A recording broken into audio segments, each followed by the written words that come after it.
Hello, Malcolm here, and welcome to Tuesday Teaching Tips, episode 89. And today we're having a look at a fourth word that the New Testament uses to describe teaching and preaching. We've looked previously at caruso, and then we looked at parakaleo, and the last time we looked at these it was patho. Today, didasko. The word today is didasko, sometimes translated teaching, sometimes translated direct, to admonish, to instruct. Specifically, it carries the idea of truth explained with application. And we'll come back to the significance of that shortly. It is a kind of teaching that provides meaning. It can mean to speak particularly in a public assembly, in the context of a congregation or a group of people. So that's our word didasko. And the application point we're going to talk more about, because I think that's particularly important when we talk about teaching, which can be seen in a rather academic way, and there is that kind of meaning to it, but biblical teaching is more than academics. It's academics plus, you could say, with something added on.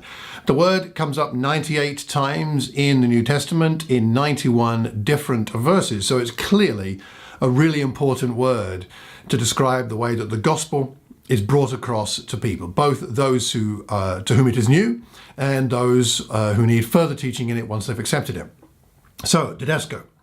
Now we're going to focus a little bit particularly on Mark's gospel, because Mark's gospel shows us Jesus teaching more than any of the other gospels. In fact, Mark shows him teaching more than it shows him healing. For example, he is the teacher in the Gospel of Mark in particular. And that's interesting because the Gospel of Mark is known for its emphasis on Jesus as a man of action, which is true, but it also has an emphasis on him as a teacher. And it's really important and helpful to see that the idea of being a dynamic man of faithful action is not something that is separated from the idea of teaching well, teaching thoroughly, teaching effectively. Teaching and action go together when you're somebody who wants to bring the gospel across to people and make a difference in this world for God amongst people around you. So teaching and action, and we see that in Jesus. I'm going to talk a bit about that today. So let's talk in particular about this situation in Mark chapter 6. So let me get my Bible here and look at three things that I see here in Mark 6 that tell us a lot about what it means to be an effective teacher. So in Mark chapter 6, we see several things. Firstly, at the beginning of the chapter, it says Jesus left there, went to his hometown, accompanied by his disciples. And then it says, when the Sabbath came, he began to teach in the synagogue. Okay, there he is, teaching, didaskoing. And many who heard him were amazed. It had a big impact on them. Where did this man get these things? What's the wisdom given him? Remarkable miracles he's performing. Isn't he the carpenter? Mary's son, the brother of James, Joseph, Judas, and Simon are his sisters here with us. And then, interestingly, they took offense at him. His teaching had an impact. People took offense at him, at perhaps what he said, and at him. Teaching that's effective causes a reaction. That's our first point of the three that we'll talk about today. Teaching that is effective causes a reaction. Now, I don't believe that Jesus taught what he taught to deliberately stir up a reaction for the sake of it. He wasn't trying to gain notoriety or anything like that. Instead, the effectiveness of his teaching, the truthfulness of what he said, or the integrity with which he said it, caused people to react to what he said. Now, some liked it, clearly. Others did not. They took offense at him here in the beginning of Mark's Gospel, chapter 6 rather, of the Gospel of Mark. So a reaction. Are you afraid as a teacher, if you are somebody called by God to preach and teach, are you afraid of the reaction? Are you afraid if the reaction is negative, if you cause offense? I don't think we should ever try to cause offense, but on the other hand, we shouldn't be afraid of causing offense, and that would be true of those who don't yet know the gospel, as much of those as those perhaps who do. Are you afraid of the reaction? I know, personally speaking, I am. I like to be liked. I like people to approve of what I'm saying. I like it when people give me affirmation and declare that they liked what I spoke about. But I, as much as any other person, must not be afraid of the adverse reactions, at least if what I'm saying is true and reasonable and really from God. So firstly, we see that teaching that is effective is teaching that causes a reaction. Secondly, let's have a look in verse 6 here. Mark 6, verse 6.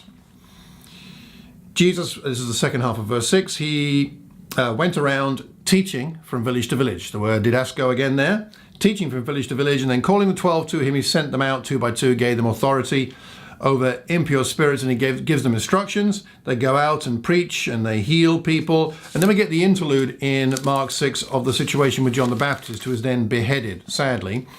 We'll skip that whole section and come back to the ultimate reaction of the apostles being sent out to teach. It says the apostles in verse 30 gathered around Jesus and reported to him all that they had done and didaskoed, taught. Then, because so many people were coming and going, they did not even have a chance to eat. He said to them, come by with me by yourselves to a quiet place and get some rest. And we'll talk more about that in a moment. But the second thing we see about effective preaching and teaching is that it inspires others to teach. Now, Jesus does commission them to go out and teach and preach and heal, but they seem to be glad to do so and happy to do so. They go out and do so, and they are very effective. They've seen him teach.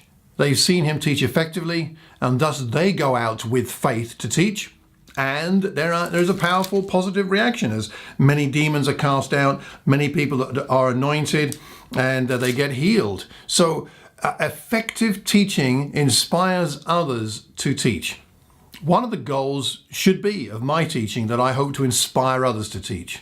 Do you see that yourself? Do you view it that way yourself? That your teaching is not just to communicate the message that you have at that moment in time to give people, but also to inspire others to believe that they too can teach effectively. We're not meant to be a congregation. Our congregations are not meant to be places where only a few people teach. Perhaps some teach more effectively than others, perhaps some might be more skilled than others, and some might be better at speaking to a larger group than others, but all teachers can inspire others to teach. If you teach 1,000 people, you can inspire those who teach hundreds and tens. Those of us that teach hundreds can inspire the ones who teach tens. And perhaps those of us who teach tens can inspire those who teach 1 and 2 other people here and there. Part of effective teaching is inspiring others to teach. Have you thought about how to be inspirational in the way that you teach? Again, not for the point of saying, wow, how wonderful that person is and how inspiring they are, but more that you stir in the hearts of your listeners the desire to do the same thing. So that's the second thing we see about effective teaching. Firstly, teaching causes a reaction. Secondly, that it inspires others to teach. And then there's a third thing we see here in this passage. Let's pick up the story again. Jesus has just said, come with me to a quiet place, get some rest. They went away in a boat to a solitary place in verse 32. Many who saw them recognized them, ran on foot, got there ahead of them. Jesus landed, saw a large crowd, had compassion on them. They were like sheep without a shepherd. So what did he do? He began teaching them. He began teaching them many things. He began didaskoing them, even though it was really, he needed some rest. His disciples needed some rest. They needed to go to a quiet place, but a quiet place was invaded by all the people with these needs, these sheep without a shepherd. And so what does he do? He doesn't send them away. He doesn't deny them the opportunity to be taught. He teaches them. And so the third thing we see here is that those of us who have a calling to teach must also teach when it is inconvenient.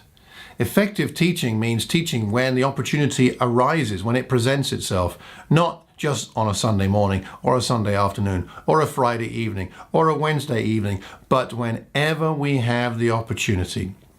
The sheep, if they're without a shepherd, need a teacher. The congregations that are hurting need someone with compassion to teach them. And this is what we see in the heart of Jesus, and it's what we see him do. So we see 3 things here about the inspiring example of Jesus. That firstly, he caused reaction by his teaching. So must yours and mine. Secondly, he inspired others to teach, and they did so effectively. And thirdly, that he taught even when it was not convenient to do so.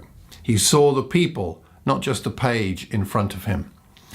Here are some things that we see that are characteristic of Jesus and meant that his impact was so significant in the way that he taught. What do you learn from this? When you look at the example of Jesus in his teaching as he didaskos around, what do you learn from it? What inspires you the most? Please leave a comment. Let me know what inspires you the most. Let me know what you see in this, what you think are significant issues in terms of teaching. Leave a comment here, because then as I read your comments and other people read your comments, we can all learn from one another, and we learn best when we learn in community. So a couple of other things just to mention at the end here. I'll put all the references to didasko from the New Testament into the show notes. You'll see them there. You can look up all those references if you wish. And I would very much appreciate it if you could do me one favor, which is to pass this on to one other person who you think might benefit from it. Send the link to one friend who might become a better teacher as a result. Thank you so much for watching and listening. Very much appreciate your input and your feedback. Until the next time, I hope you have a terrific Tuesday and a wonderful week. God bless.